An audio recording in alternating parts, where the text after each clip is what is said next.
ഹിന്ദു മതത്തിൽ പ്രധാനമായി 4 വേദങ്ങളുണ്ട്. ഇവയെ ഹിന്ദു മതത്തിൻ്റെ ഏറ്റവും പ്രാചീനമായ ഗ്രന്ഥങ്ങളായി കണക്കാക്കുന്നു. 1. ഋഗ്വേദം. ഹിന്ദു മതത്തിലെ ഏറ്റവും പഴമയുള്ള വേദം. ഇതിൽ പ്രധാനമായും ശ്ലോകങ്ങൾ ഉൾക്കൊള്ളുന്നു. ദേവതകളെ പ്രശംസിക്കുന്ന ഈ ഭാഗം പ്രധാനമായും യജ്ഞങ്ങൾക്ക് ഉപയോഗിക്കുന്നു. യജുർവേദം.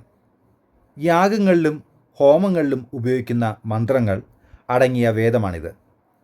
ഇത് കർമ്മകാണ്ഡവുമായി ബന്ധപ്പെട്ടിരിക്കുന്നു. സാമവേദം. സംഗീതത്തോട് ചേർത്ത് പാടുന്നതിനായി തയ്യാറാക്കിയ വേദം.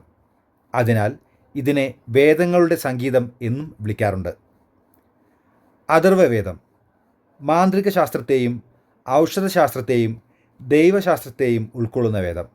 ഇതിൽ ആരോഗ്യപരമായ മാനസിക ശാന്തിക്കായുള്ള മന്ത്രങ്ങളും അടങ്ങിയിരിക്കുന്നു. ഈ 4 വേദങ്ങളും ഹിന്ദു ധർമ്മത്തിൻ്റെ അടിസ്ഥാനം കൊണ്ടുനിൽക്കുന്നു.